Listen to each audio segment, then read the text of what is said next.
Today on the net, online tributes to one of the 4 American diplomats killed in Libya. British web users literally rally round a young boy battling cancer. And an interactive map detailing climate change across Europe.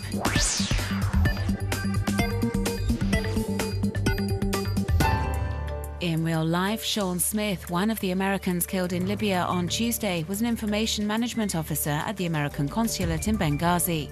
But on the internet, the former soldier went under the pseudonym Vile Rat and was a diplomat in a fictitious galaxy. Sean Smith took on the role of an influential character in online role-playing game EVE Online, where over 400,000 sci-fi enthusiasts work together from spaceships, coordinating actions to freely control the economic and political structures of this virtual world. Tributes have been pouring onto the platform since the news broke of the diplomat's death. He'd been playing regularly since 2006. Hundreds of the game's space bases have been renamed in his honor.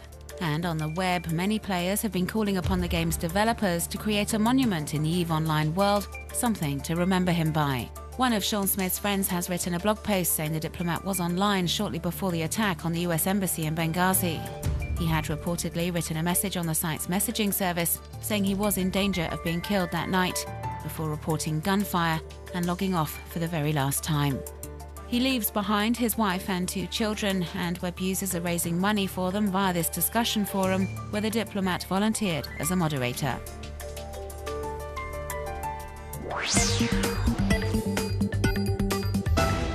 Hundreds of British web users took part in a giant car rally last weekend in an amazing show of support for 11-year-old Connor Harrison, who has an aggressive brain tumour and who doctors say only has a few weeks left to live.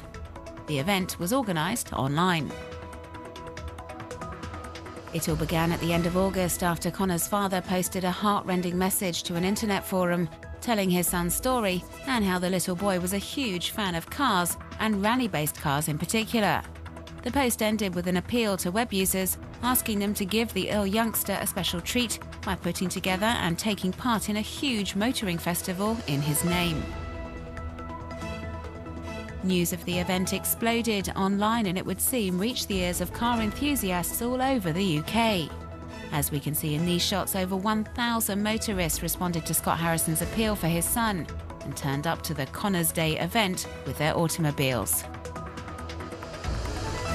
So it was a huge success and the little boy was over the moon, as we can see from these snaps uploaded to Flickr by photographer Tom Cash, who had made the journey especially to cover the massive motoring meet. And it hasn't stopped there. Many web users moved by his story have been making financial donations or buying t-shirts designed in the youngster's honour. All the money raised will go towards charities for sick children.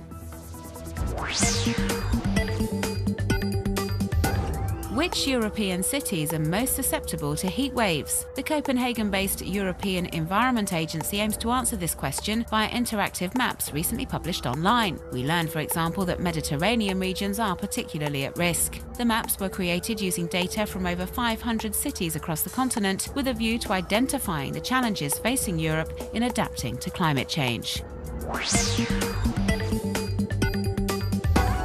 The Big Apple Pizza restaurant in Fort Pierce, Florida, is at the center of a war of words on rate and review site Yelp.com ever since its owner, Scott Van Noosa, bear-hugged and hoisted Barack Obama off the ground. The comments have little to do with the quality of food or service, focusing instead on the presidential campaign. Republicans have given the restaurant the lowest possible rating, along with calls to boycott it, but there have been a flurry of 5-star ratings from the Democrat camp. Here's the latest offering from the American Improv Everywhere collective, known online for their wacky stunts and pranks in the streets of New York City. As we can see in this YouTube video, hundreds of people donned dinner jackets and evening gowns and descended onto 2 beaches near to the Big Apple for an unusual moment of relaxation. Needless to say, holidaymakers in their flip-flops and swimsuits were somewhat taken aback by this procession of men and women dressed up to the nines.